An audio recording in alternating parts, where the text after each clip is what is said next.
হচ্ছে মমতা পুলিশের civic volunteer. আমি শুভেন্দু অধিকারী এই রাস্তা দিয়ে যাচ্ছি বাগডোগরায়, এর ছবি তুলছিল। এর পোশাক দেখুন।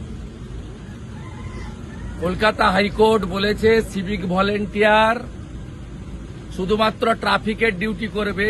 এই পোশাক পরে মমতা পুলিশের সিভিক ভলেন্টিয়ার। বলেন নাম, বলেন না ভাই। আমি ভুলে গেছি স্যার। হ্যাঁ বলেন নাম বলুন। ভুলে গেছি স্যার, ভুলে গেছি। হাইকোর্ট বলেছে। আরে আমার পা ধরবেন কেন? ভুলে গেছি। আপনি বলেন নাম বলুন। ভুলে গেছে। এটা পোশাক। ভুলে গেছে স্যার। টাকা তুলে দেন তো পুলিশগুলোকে, স্যার, আর ভুলে ওরা গেছে। ভাইপোকে পাঠায়। স্যার ভুল হয়ে গেছে। আপনাদের বেশি দিন না, চিরদিন কাহারও সমান নাই যায়। ভুলে গেছে স্যার। ভুলে গেছে স্যার। এই হচ্ছে সিভিক পাঠাবেন না। ভলেন্টিয়ার।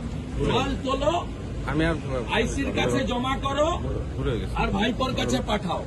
দেখুন পোশাক দেখুন, সব মোড়ে দাঁড় করিয়ে রেখেছে মমতা। ভুলে গেছি স্যার। আমি আর সব মোড়ে একটা করে দাঁড় করিয়ে।